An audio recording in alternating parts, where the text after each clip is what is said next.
Today I want to talk about something deeper than the body, more mysterious than the mind, the spiritual awakening. You see, every one of us is born not just with a body and brain but with a soul, a ruh, placed by Allah himself. The Quran says in Surah Al-Hijr, verse 29, "And when I have fashioned him and breathed into him of my spirit, then fall down in prostration to him." This divine breath is not ordinary. It's a part of the unseen, the Gabe. And awakening spiritually means to start hearing the echo of that breath within you. A spiritual awakening is not a trend, it's not a hashtag, it's not just meditation or crystals, it is a soul-level realization. It's when you wake up and realize, I'm not just here to eat, sleep, scroll, and repeat. I was created for something higher. It's when the heart starts to ask, why am I really here? What is my purpose? Who is my creator? What happens after I die? It's when your soul starts to rise, when your spirit rises. Throughout history, we've seen signs of spiritual awakening. Think of Ibrahim, peace be upon him, born into idol worship, yet he questioned, reflected, and found Allah through signs in the universe. The Quran quotes him, "I do not love those that set," or Umar ibn al-Khattab, the fierce warrior of Quraysh, who went to kill the Prophet, peace be upon him. But by the end of the day he said, "Ashhadu an la ilaha illallah." That is awakening. Even Malcolm X, a man who went from a life of crime to Hajj, said after seeing the unity of Muslims, "I have never before seen sincere and true brotherhood practiced by all colors together, irrespective of color."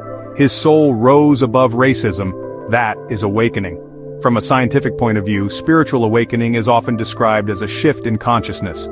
Neurologists have shown that people who pray regularly, meditate, or reflect deeply activate a part of the brain called the prefrontal cortex, the seat of compassion, purpose, and empathy.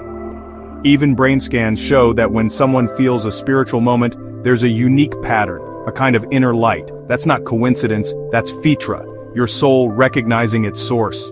So how do you know you're going through a spiritual awakening? You begin to feel uncomfortable with the life you're living. The dunya feels empty, you're no longer satisfied by material things. You feel the pain of others more, you notice injustice. Your heart becomes soft. You begin to challenge what you were taught blindly and seek the truth yourself. You no longer enjoy loud crowds, you seek time alone, not for loneliness but for connection.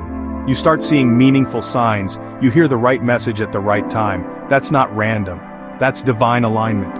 You feel drawn to read the Quran, reflect, or even cry during dua. And you don't know why. Your soul is reaching out. You begin to realize, it's not about me. You humble yourself. You forgive, you heal. Allah doesn't wake your soul by accident. He wakes it because He loves you, because He wants you to return, because He is closer to you than your jugular vein. This awakening is not the end. It's the beginning of your real life. If you are feeling lost, confused, or broken, maybe that's not a breakdown. Maybe it's a breakthrough. Maybe your soul is shaking your body and saying, "Wake up. We weren't made for this world. We were made for Jannah." Let your spirit rise, and remember, the closer you get to Allah, the more awake you truly become. Thank you. May Allah guide all of our hearts and souls.